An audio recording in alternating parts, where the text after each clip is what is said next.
Hello everyone, class 11th. Welcome back to my channel, Institute of Commerce Studies. So today we are learning a new topic in accountancy, that is making journal entries. Now this इससे important क्या होगा? पूरी accounts journal entry से based है. Complete accountancy till you are an account student, journal entries ही आपका एक basis है accountancy का. तो अब बच्चों को प्रॉब्लम क्या होती है, 3 बेसिक रूल्स लर्न कैसे करें और उन्हें इंप्लीमेंट कैसे करें जर्नल एंट्री में. तो कोई टेंशन की बात नहीं है, कोई जरूरत नहीं है कोई रूल लर्न करने की, कोई जरूरत नहीं है किसी भी रूल से कोई जर्नल एंट्री करने की. मैं आपको एक बहुत बेसिक तरीके से जर्नल एंट्री सिखाने वाली हूँ. उसी तरीके से आप जर्नल एंट्री करिए, किसी रूल में कुछ भी देखने की जरूरत नहीं है.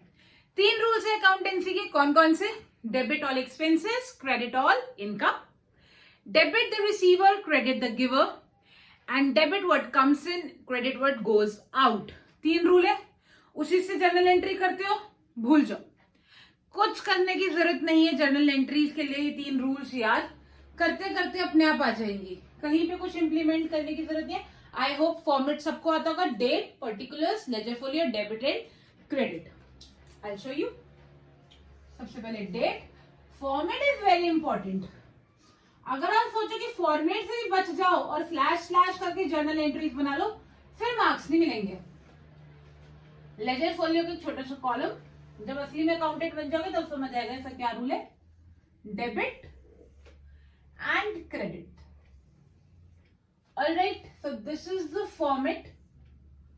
इधर जो भी एंट्री की डेट है. अब जर्नल एंट्री होती क्या है? देखो, जो भी ट्रांजैक्शंस एक बिजनेस में होती है, अब किस भाषा में लिखेंगे? कोई तो भाषा होगी ना अकाउंट्स की, तो अकाउंट्स की भाषा को जर्नल एंट्री बोलते हैं. Journal is the language of accountancy.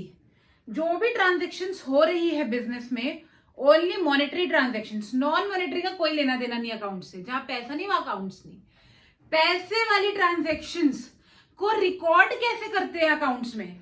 Record करने का तरीका है जर्नल एंट्री. क्लियर?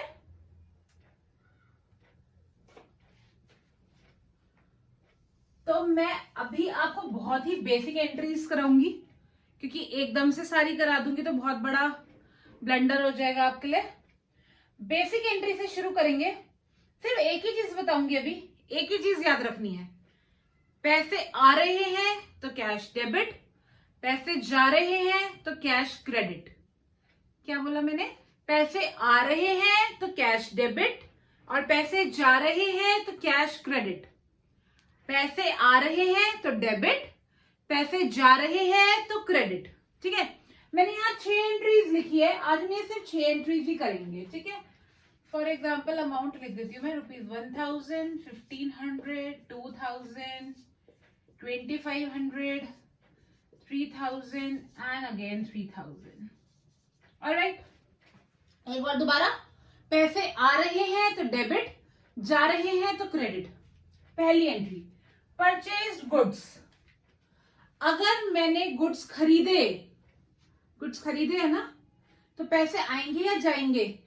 पैसे जाएंगे, क्योंकि मैं सामान खरीद के लाई हूं. पैसे गए. जब पैसे गए तो लिखना है टू कैश अकाउंट. क्या लिखेंगे? To cash account.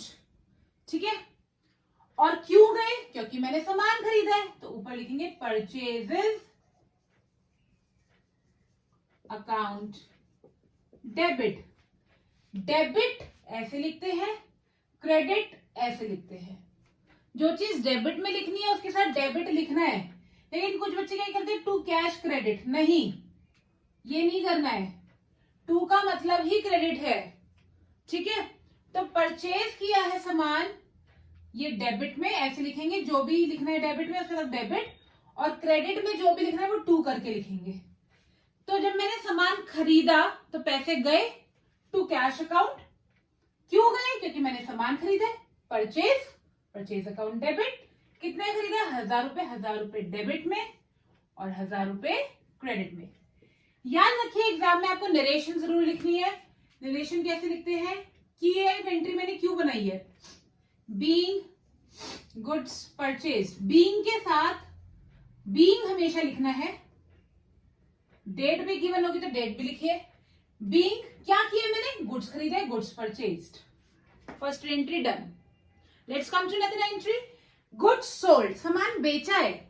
अब अगर सामान बेचा है तो पैसे आए होंगे, जब पैसे आए होंगे तो पैसे क्या होंगे, डेबिट, कैश अकाउंट डेबिट। क्यों आए पैसे, क्योंकि मैंने सामान बेचा है। तो to sales account, cash account debit to sales account. कितने का सामान बेचा, 1500 का। नरेशन लिखिए, being goods sold, very easy. Let's come to third, cash received from Mohan, Mohan से कैश मिला, कैश आया है। जब कैश आएगा तो कैश क्या होगा, डेबिट, तो कैश को डेबिट करिए, कैश अकाउंट डेबिट। क्यों आए कैश, मोहन ने दिया है, तो to Mohan, cash account debit to Mohan, being cash received from Mohan.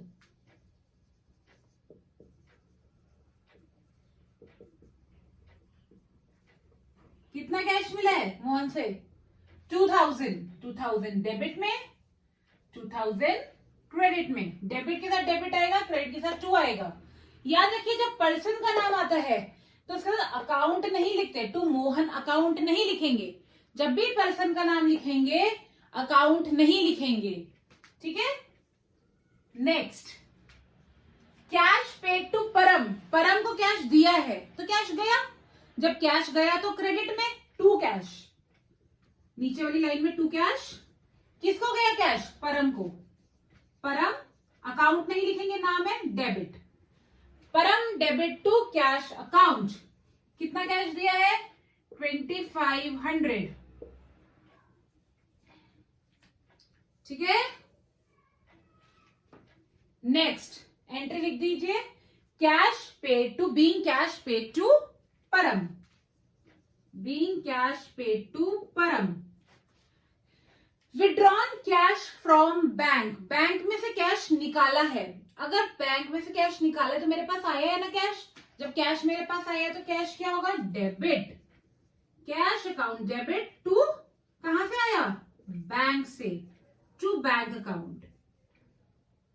कितने रुपए निकाले, 3000। नरेशन में क्या लिखेंगे, being cash withdrawn from bank. याद रखिए जिस एंट्री में कैश और बैंक दोनों आते हैं उस एंट्री को बोलते हैं कॉन्ट्रा एंट्री। क्या बोलते हैं, कॉन्ट्रा एंट्री। जिस एंट्री में कैश और बैंक दोनों ही यूज होते हैं उसे हम बोलते हैं कॉन्ट्रा एंट्री। और लास्ट एंट्री है deposited cash into bank, bank में कैश को जमा किया। जब कैश जमा किया तो कैश मेरे पास से गया, जगह खत्म हो गई, यही कहीं साइड में लिख देते हैं। जब मैंने कैश जमा किया है तो कैश मेरे पास से गया, तो कैश क्या बनेगा, मेरे पास से जब गया तो टू कैश, और क्यों गया कैश, कहां गया, बैंक में गया है, तो bank account debit to cash. क्या एंट्री बनेगी last, bank account debit to cash, क्योंकि मेरे पास से कैश गया है तो टू कैश कहां गया, बैंक में गया। कितना गया, 3000। नरेशन क्या बनेगा, being cash deposited into bank, क्योंकि एंट्री में बैंक और कैश दोनों है तो ये एंट्री होगी कॉन्ट्रा एंट्री। एक बार दोबारा बताऊंगी, परचेज गुड्स, गुड्स खरीदे, पैसे गए, पैसे गए तो टू कैश, क्यों गए, परचेज किया, purchase account debit to cash. Goods sold, goods बेचे तो पैसे आए, पैसे आए तो cash debit, cash account debit. क्यों आए पैसे, क्योंकि सेल किया, to sales 1500, cash account debit to sales account. Number 3, cash received from Mohan, पैसे आए हैं मोहन से तो कैश होगा debit, cash account debit to Mohan, नाम के आगे अकाउंट नहीं आता। नंबर 4, कैश पेड टू परम, परम को कैश दिया है तो टू कैश, क्रेडिट में, किसको दिया है, परम को, Param debit to cash account. Withdrawn cash from bank, bank में से कैश निकाला, कैश मेरे पास आया, कैश अकाउंट डेबिट कहां से आया, बैंक से आया, cash account debit to bank account. जिस एंट्री में दोनों कैश और बैंक आते हैं उसे कॉन्ट्रा एंट्री कहते हैं।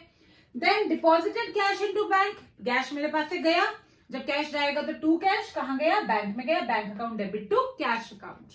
ऑलराइट, तो जब भी हम डेबिट लिखते हैं तो डेबिट ऊपर की तरफ, साथ में डेबिट, और क्रेडिट लिखते थोड़ी सी जगह छोड़ के टू के साथ लिखते, क्रेडिट वर्ड यूज नहीं करते। कैश आएगा तो कैश अकाउंट डेबिट, कैश जाएगा तो tata to cash to cash. Okay, cash आ रहा है तो कैश डेबिट, कैश जा रहा है तो टू कैश। बस यही एक रूल याद करना है, बाकी तीनों रूल भूल जाओ। ठीक है, ये कुछ बेसिक्स है जर्नल एंट्री के, पार्ट 1 है, बेसिक्स कवर किया है। इससे डिफिकल्ट एंट्रीज भी आएंगी, पर इतने इजी वे में करेंगे कि वो कभी मुश्किल नहीं लगेगी और सारे कॉन्सेप्ट्स क्लियर हो जाएंगे कि जर्नल एंट्रीज बनती कैसे है। बहुत इजी कॉन्सेप्ट से करेंगे। पार्ट 2 में इससे आगे वाली जर्नल एंट्रीज करेंगे, जिसके लिए आपको चैनल को सब्सक्राइब करना पड़ेगा, बेल आइकन को प्रेस करना पड़ेगा ताकि नोटिफिकेशन मिल जाए जब दूसरी वाली वीडियो पोस्ट होगी। और तब तक आप ये वाली एंट्रीज प्रैक्टिस करिए। जल्दी हम पार्ट 2 के साथ मिलेंगे। Bye bye and keep subscribing. Bye bye.